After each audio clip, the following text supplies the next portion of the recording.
أعوذ بالله من الشيطان الرجيم. بسم الله الرحمن الرحيم. قل إن كانت لكم الدار الآخرة عند الله خالصة من دون الناس فتمنوا الموت إن كنتم صادقين ولن يتمنوه أبدا بما قدمت أيديهم والله عليم بالظالمين. ولتجدنهم أحرص الناس على حياة ومن الذين أشركوا يود أحدهم لو يعمر 1000 سنة وما هو بمزحزحه من العذاب أن يعمر واللہ بصیر بما يعملون.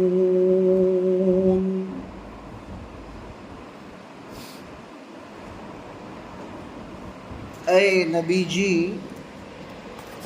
آپ یہ فرما دیجئے کہ اگر آخرت کا گھر تمہارے لیے ہے اللہ کے وہاں خاص طور پر دوسرے لوگوں کو چھوڑ کر، تو تم موت کی تمنا کرو اگر اپنی تمنا میں سچے ہو اور اپنے عقیدے میں سچے ہو تو، اور ہرگز یہود موت کی کبھی بھی تمنا نہیں کریں گے، اس وجہ سے کہ ان کے ہاتھوں نے گناہ آگے بھیج دیے ہیں اور اللہ تعالیٰ ظالمین کو خوب جانتے ہیں.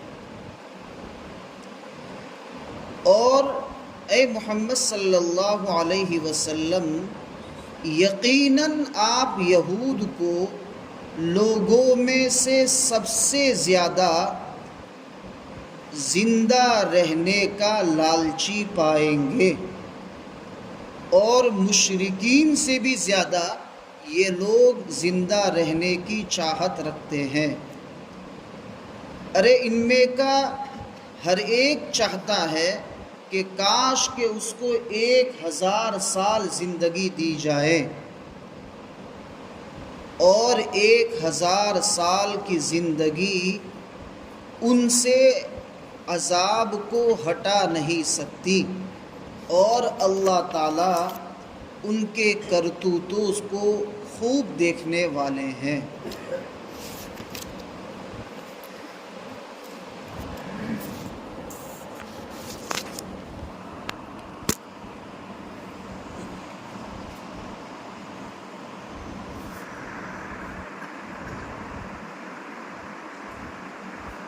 اس مضمون میں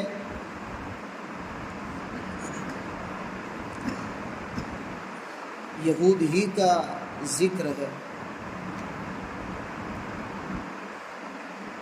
اللہ رب العزت قرآن کریم میں انسانوں کو سمجھانے کے لیے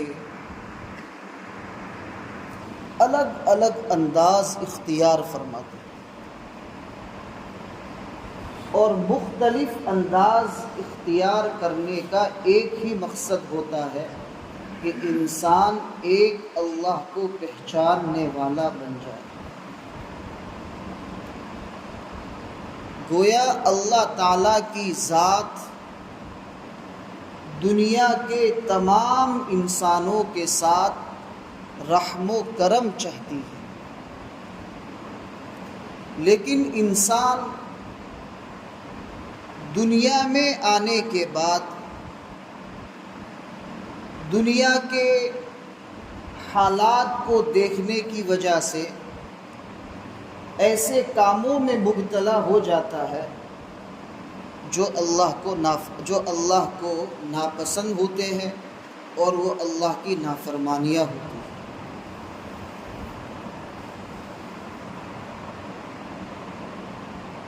دو آیتیں ہیں، تین آیتیں ہیں، جیسے ابھی ہم نے پڑھی اس کا ترجمہ سنا۔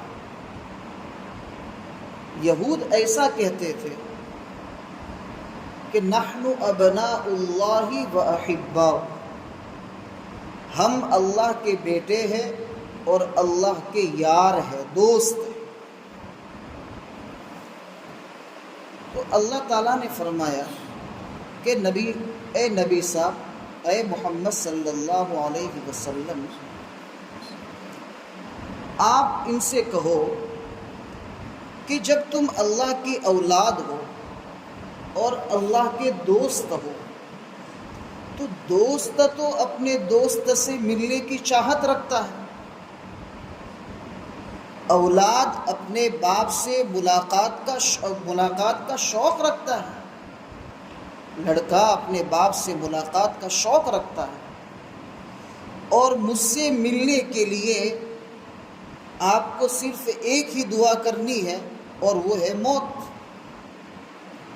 اس لیے تم موت کی دعا کرو، اللہ تعالیٰ تمہارے موت کی دعا کو قبول کریں گے اور تم کو فوراً اپنے دوست سے اور اپنے باپ سے ملا دیں گے۔ اگر واقعتاً تم اللہ کے اولاد ہو اور اللہ کے دوست ہو تو دوست سے ملنے کے لیے تو موت کی قربانی دو، دعا کرو ذرا۔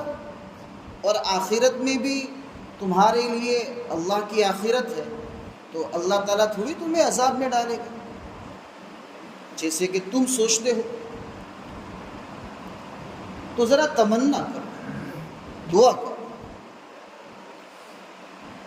پھر اللہ تعالیٰ نے خود اس کا جواب دیا کہ وہ کبھی بھی تمنا نہیں کرے، وَلَن يَتَمَنَّوْهُ أَبَدًا، وہ کبھی بھی موت کی تمنا نہیں کرے، کیونکہ وہ سب جانتا ہے کہ ہم اللہ کے بیٹے بھی نہیں ہیں اور اللہ کے دوست بھی۔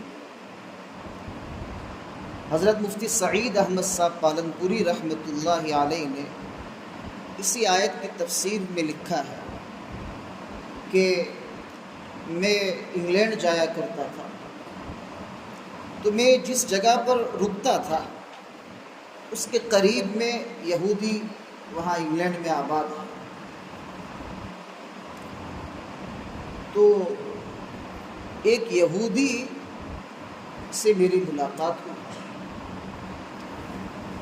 تو اس نے کہا کہ یہود جو ہے نا سب سے زیادہ جس لفظ سے نفرت کرتے ہیں وہ لفظ ہے لفظ موت۔ وہ موت سے اتنی نفرت کرتے ہیں، وہ چاہتے ہی نہیں ہے، چونکہ دنیا کے اندر ان کی منمانی زندگی ہے اور آخرت میں اللہ تعالیٰ کے یہاں کیا فیصلہ ہوگا ان کا، اس لیے وہ لفظ موت سے نفرت کرتے ہوئے اللہ تعالیٰ نے کتنے سال پہلے یہ بات کہہ دی، وہ کبھی بھی موت کی تمنا نہیں کرتے، وہ موت سے بہت زیادہ نفرت کرتے ہیں۔ اور یہ نفرت کیوں کرتے ہیں؟ بما قدمت ایدیہم، یعنی انہوں نے جو گناہ کیے ہیں اس گناہ کا ان کو ڈر ہے کہ اگر مر جائیں گے تو اللہ کے وہاں ان گناہوں پر عذاب ہوگا۔ اتنا ہی سمجھتے ہو تو پھر ایک اللہ کے اوپر ایمان لے آؤ، لیکن نہیں، یہود کبھی بھی نبی کریم صلی اللہ علیہ وسلم کی شریعت پر اور آپ کی نبوت پر کبھی بھی ایمان نہیں لائے گا، کم ہوں گے۔ ایک کتاب ہے رحمت للعالمین، علامہ سید سلیمان ندوی رحمۃ اللہ علیہ، بہت ہی سیرت کی معتبر کتاب ہے۔ اس میں لکھا ہے کہ نبی کریم صلی اللہ علیہ وسلم کی موجودگی میں، جبکہ آپ مدینے میں موجود تھے اور یہود کے 3 قبیلے وہاں پر موجود تھے، ان میں سے چند لوگ 8 یا 10 لوگ خالی ایمان لائے بس۔ نبی کریم صلی اللہ علیہ وسلم کی ذات دنیا میں موجود ہے، وہ لوگ آپ صلی اللہ علیہ وسلم اور آپ کے صحابہ کے اخلاق، کردار سب کچھ دیکھتے ہیں، اور وہ کہتے بھی ہیں کہ نبی کریم صلی اللہ علیہ وسلم کا دین سچا دین ہے، لیکن پھر بھی وہ کبھی بھی آپ صلی اللہ علیہ وسلم کی شریعت پر ایمان نہیں لائیں گے مگر تھوڑے۔ اس میں چند نام ہے، اس میں مشہور نام ہے حضرت عبداللہ ابن سلام رضی اللہ تعالیٰ۔ بہت کم نام ہے یہود میں سے ایمان لانے والا۔ اس کی وجہ یہ ہے، اس کی وجہ کئی کتابوں میں اس کا مضمون دیکھنے کے بعد اس نتیجے تک پہنچا جا سکتا ہے کہ اس کی وجہ کیا ہے۔ یہ لوگ ایسا سمجھتے ہیں، ان کا ایک اصل میں یہود میں ایک چیز ہے، ان کے علماء نے جو کہہ دیا وہ بات ختم، پھر اس کے بعد آگے آپس میں آپ کوئی جو ہے اس کے خلاف کچھ نہیں کہہ سکتے۔ اور یہود کے علماء مالداروں کے ہاتھوں میں بک گئے تھے، جس کی وجہ سے توریت اور انجیل میں تبدیلی ہوئی۔ ان کے علماء نے ان لوگوں کو ایسا کہا کہ حضرت یعقوب علیہ السلام نے اپنے تمام لڑکوں کو اور ان کی اولاد کو بلایا انتقال سے پہلے، اور یہ وصیت کی تھی جسے قرآن میں بھی کہ ما تعبدون من بعدی، کہ میری جب تک دنیا میں موجودگی ہے تب تک تو تم اللہ کی عبادت کرتے ہو، لیکن میرے بعد تم کس کی عبادت کرتے؟ کہیں ایسا تو نہیں ہے کہ تم اللہ کی عبادت کو چھوڑ دو؟ تو سب نے کہا نعبد الہک و الہ آبائک ابراہیم و اسحاق، کہ ہم آپ کے اللہ کی اور آپ کے باپ دادا حضرت اسحاق، حضرت ابراہیم، ان کے اللہ کی ہی عبادت کریں گے، اس کے علاوہ کسی اور معبود کی عبادت نہیں کریں۔ اب یہ قرآن میں کتنا واضح اور صاف الفاظ میں ہے کہ اس میں شرک کی اور یہودیت کے خاص ہونے کی انہی 2 لوگوں میں، اسحاق و ابراہیم میں، یہ کوئی خاص ہونے کی کوئی دلیل ہے؟ اس میں کوئی دلیل نہیں۔ لیکن ان کے علماء نے ان کو ایسا کہہ دیا کہ دیکھو، ہمیں تو حضرت یعقوب علیہ السلام نے یہ وصیت کی تھی کہ تم کو کبھی بھی یہودیت کا مذہب نہیں چھوڑنا، آپ کے معبود کی عبادت کرنا، آپ کے آباء و اجداد، باپ داداؤں کے معبود کی عبادت کرنا، یہ کہا اس کا مطلب یہ ہے کہ تم اس مذہب کو کبھی چھوڑنا نہیں، چاہے دنیا میں کوئی بھی مذہب ہے۔ اب یہ عقیدہ ان کو بتایا گیا ہو نہیں، ان کو پلا دیا گیا ہو تو بھلا وہ کیسے ایمان لائیں گے؟ اس لیے بہت کم لوگ یہود میں سے ایمان لائے اس زمانے میں، جس زمانے میں نبی کریم صلی اللہ علیہ وسلم موجود تھے۔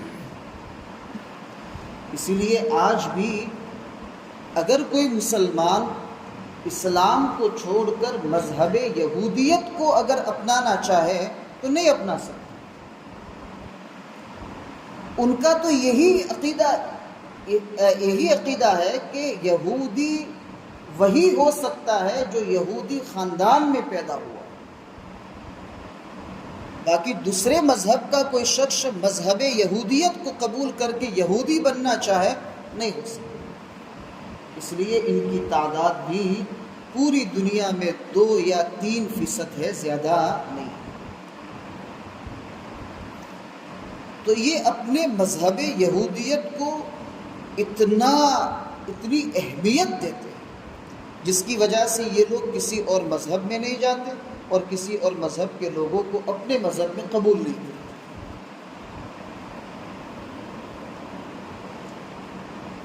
جیسے قرآن نے یہ فرمایا کہ وہ کبھی بھی موت کی تمنا نہیں کرے۔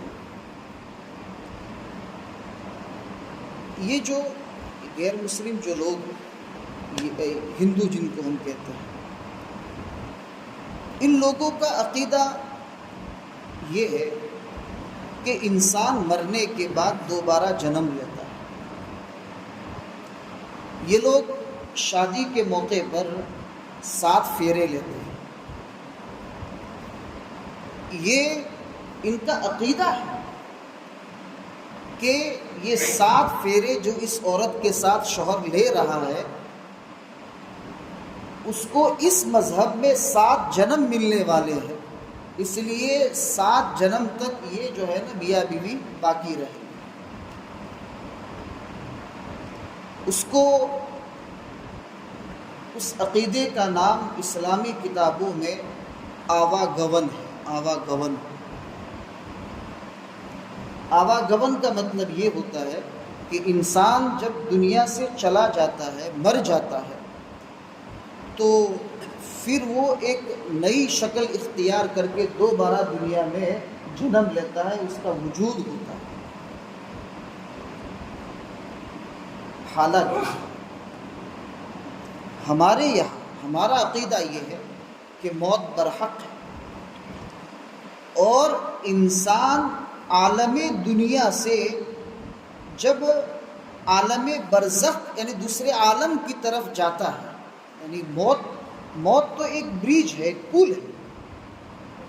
آپ اس موت کے برج کو پار کیا تو اس طرف ایک دوسرا عالم ہے جس کو ہم عالم قبر اور عالم برزخ کہتے ہیں۔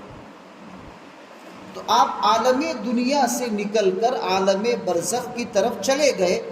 اب آپ عالم دنیا میں اپنے اصلی شکل و صورت کے ساتھ دوبارہ نہیں آ سکتے۔ اس عالم سے آپ کی فنائیت ہو گئی، اس عالم دنیا سے آپ فنا ہو گئے، لیکن دوسرے عالم میں آپ کو بقا مل گئی۔ 3 مخلوق ہیں، فرشتے، انسان اور جنات۔ یہ جب پیدا ہو گئے پھر اس کے بعد وہ کبھی ختم نہیں ہوتے۔ غور کرو اس پر، وہ کبھی ختم نہیں ہوتے۔ وہ اس دنیا میں آتے ہیں اور اس دنیا سے دوسری دنیا میں جانے کے بعد وہ ختم ہو جاتے ہیں۔ وہ اس دنیا سے ختم ہوتے ہیں، لیکن اس دوسرے عالم میں تو کیا ہے، ان کی ذات روح کیا ہوتی ہے، باقی رہتی ہے۔ انسان کے جسم کے ساتھ روح کا ایک تعلق ہے۔ جب تک روح انسان کے جسم کے ساتھ لگی ہوئی ہے، یہ انسان اس عالم دنیا میں ہے۔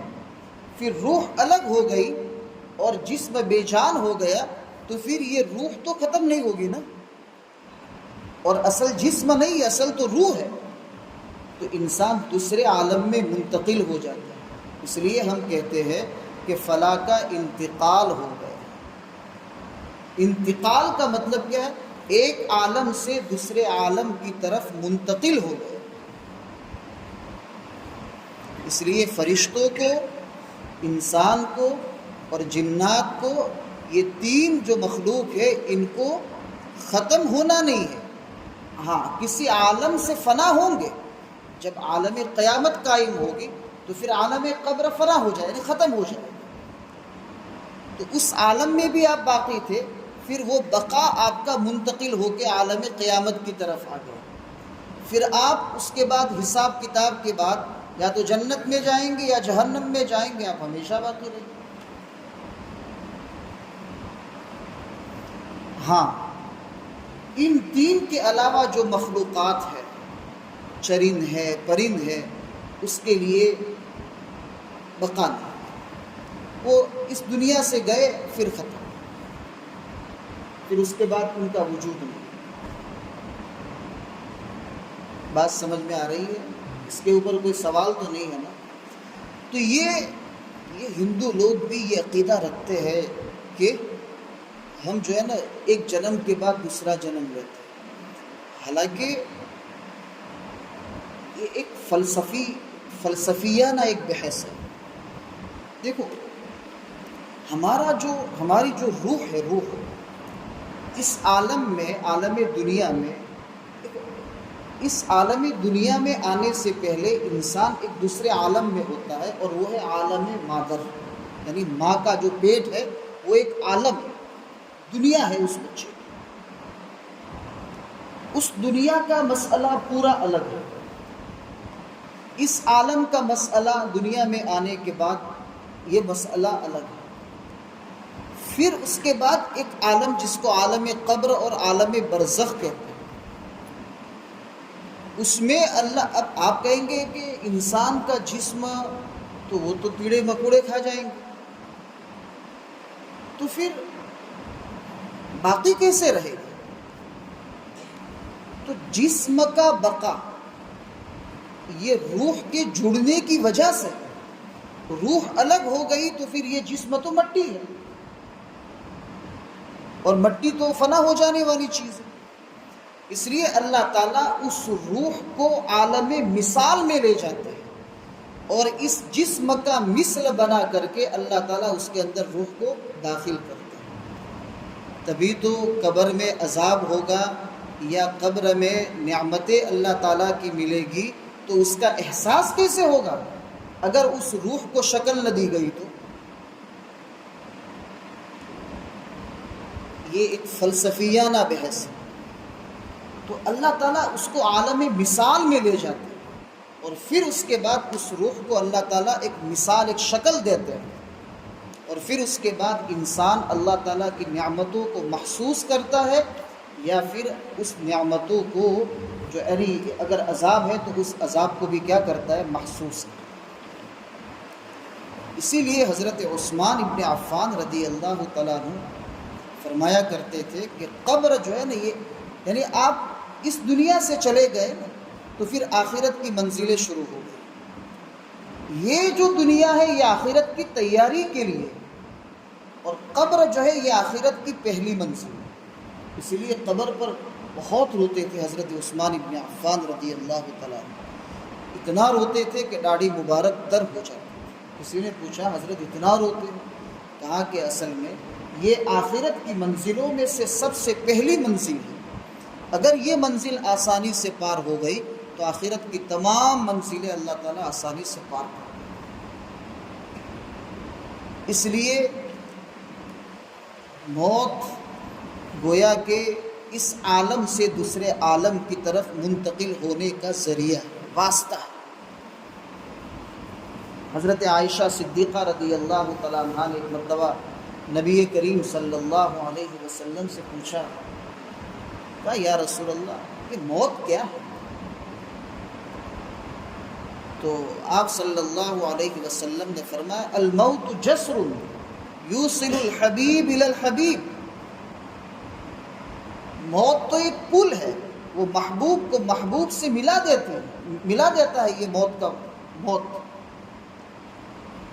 پھر اس کے بعد فرمایا، من احب لقاء اللہ احب اللہ لقاءہ ومن کرہ لقاء اللہ کرہ اللہ لقاءہ، جو اللہ سے محبت کو چاہتا ہے تو اللہ بھی اس سے ملنا چاہتا ہے، اور جو اللہ کی محبت کو ناپسند کرتا ہے، یعنی اللہ سے ملنے کو ناپسند کرتا ہے، تو اللہ بھی اس سے ملنا نہیں چاہتا۔ حضرت عائشہ صدیقہ رضی اللہ تعالیٰ عنہ نے فرمایا، مشکاۃ جلد اول کی روایت ہے کہ یا رسول اللہ، ہم تو موت کو ناپسند کرتے ہیں، کون چاہتا ہے بھائی؟ دواخانے میں جاتے ہیں، ڈاکٹر سے کہتے ہیں بھائی جو بھی دوا، لیکن مجھے اچھا کر دو۔ موت سے محبت ہے کہ زندگی سے محبت ہے؟ حضرت عائشہ صدیقہ رضی اللہ تعالیٰ عنہ نے فرمایا، یا رسول اللہ، ہم تو موت کو ناپسند کرتے ہیں، اس لیے کہ موت تو آپ صلی اللہ علیہ وسلم فرمایا کہ موت کی سختیوں کی وجہ سے، لیکن جب اس کے بعد آپ اللہ کے پاس جاؤ گی تو پھر اس کے بعد تو مزے ہی مزے۔ تو موت جو ہے نا، یہ اس سے ہر انسان فطری طور پر ڈرتا ہے۔ یہ صرف فلسطین والے ہی ہیں کہ موت کو جو ہے نا چومتے ہیں اور گلے لگاتے ہیں۔ اللہ تعالیٰ ان کو اپنی شان بدلاتا ہے۔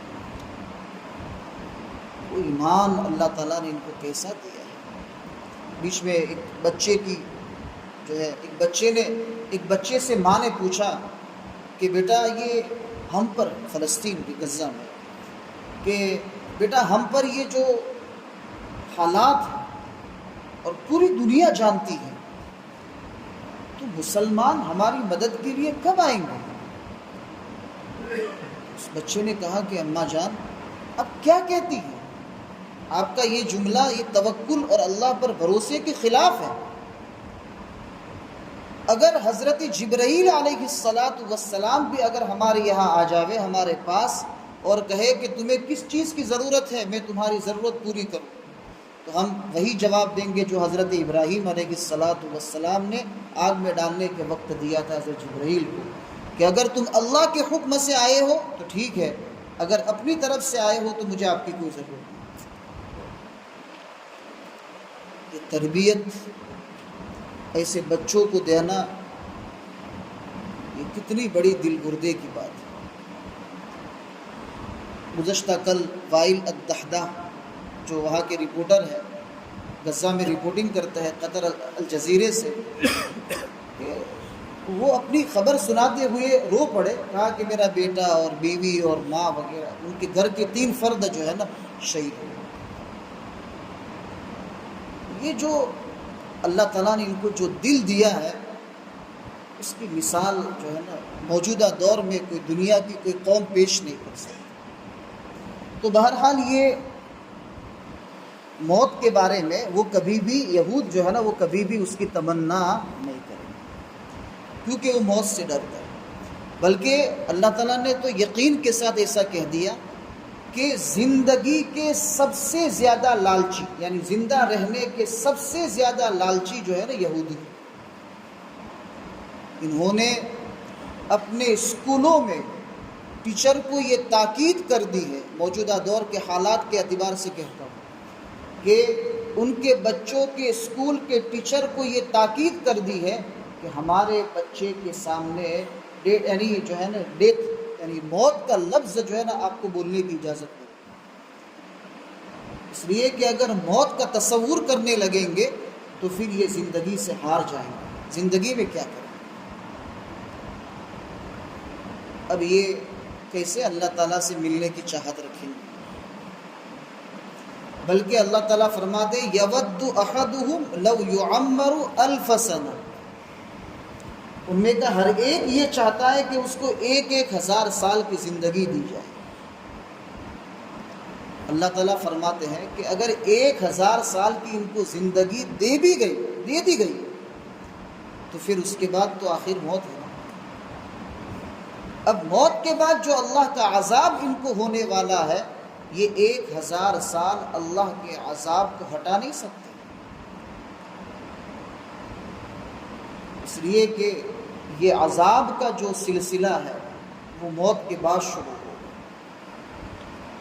دنیا میں جو عذاب ہے وہ عذاب عبرت کے لیے ہوتا ہے، سنبھلنے کے لیے ہوتا ہے، کہ انسان اللہ تعالیٰ دنیا میں اس کو حالات میں اس لیے رکھتے ہیں تاکہ انسان سنبھل جائے کہ میں حالات میں اس لیے ہوں کہ میں اللہ کا نافرمان ہوں، تو وہ نافرمانی سے نکل کر اللہ کی فرما برداری کی طرف آ جائے۔ تو دنیا میں جو عذاب ہوتا ہے وہ عبرت کے لیے ہوتا ہے، اور آخرت میں جو عذاب ہوتا ہے وہ حقیقت میں عذاب ہوتا ہے، پھر آپ وہاں سنبھل نہیں سکتے۔ موت کے بعد تم کچھ بھی عمل کرو، وہ عمل آپ کے نامہ اعمال میں ثواب بنا کر لکھا نہیں جائے، وہ وقت ختم ہو گیا۔ ایک واقعہ لکھا ہے، بعض چیزیں اللہ تعالیٰ دکھاتے ہیں، قبر کے کچھ حالات اللہ تعالیٰ لوگوں کو دکھاتے ہیں کہ ایک شخص جو ہے قبرستان میں تھا، دیکھا کہ ایک قبر کھل گئی اور اس کے اندر ایک شخص بیٹھا بیٹھا قرآن پڑھ رہا ہے۔ تو یقیناً جب ایسا نظارہ کوئی دیکھے گا تو وہ ہکا بکا رہ جائے گا کہ یہ کیا ماجرا ہے۔ تو اس قبر والے شخص نے ایسا کہا، اس سے کہا کہ میں نے قرآن میں اتنے ہزار قرآن کریم کو ختم کیا، میں تجھے یہ پورے قرآن کریم جتنے بھی ختم کیے ہیں اس کا ثواب تجھے دے دوں، اور تو مجھے اپنی دنیا کے ایک سبحان اللہ کا ثواب مجھے دے دوں۔ چونکہ اس دنیا میں ایک سبحان اللہ کا ثواب، جنت میں اللہ تعالیٰ اس کے عوض میں ایک درخت کھڑا کرتے ہیں، ہر تسبیح ایک درخت قائم کرتی ہے،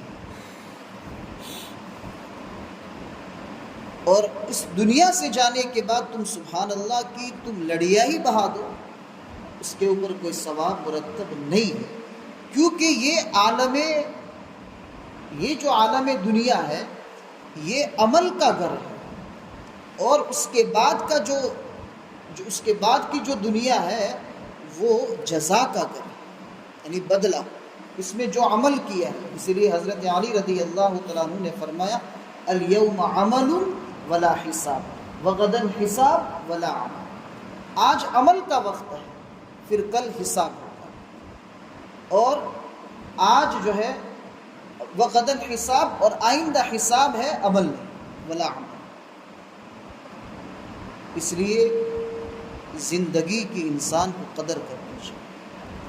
اور پھر اللہ تعالیٰ آخر میں فرماتے ہیں کہ واللہ بصیر بما یعملون، یہ جو کچھ بھی دنیا میں یہود کر رہے ہیں اللہ تعالیٰ ان تمام چیزوں کو دیکھ رہا ہے، تمام چیزوں کو دیکھ رہا ہے۔ ایک وقت اللہ تعالیٰ نے لکھ دیا ہے، وہ وقت جب آئے گا تو ان کی دنیا میں اگر پکڑ مقدر ہوگی تو دنیا میں اللہ تعالیٰ پکڑیں گے، اور آخرت کی پکڑ تو طے ہے، وہاں تو کوئی چھوٹنے والا نہیں۔ اس لیے اللہ تعالیٰ ہمیں اس زندگی کی قدر کرنے کی توفیق عطا فرمائے، اور دارین میں بہتر سے بہتر معاملہ فرمائے، اور اللہ تعالیٰ ہمارے تمام مرحومین کی بال بال مغفرت فرمائے، قرآن کریم سے عشق اور محبت عطا فرمائے، اور اللہ تعالیٰ ہمارے اخلاق کو مزین فرمائے، جنت الفردوس میں اعلیٰ مقام عطا فرمائے، بغیر حساب و کتاب کے جنت میں داخلہ عطا فرمائے، جہنم کے عذاب سے ہم سب کی اور پوری امت کی اللہ تعالیٰ حفاظت فرمائے۔ وصلی اللہ تعالیٰ علی نبی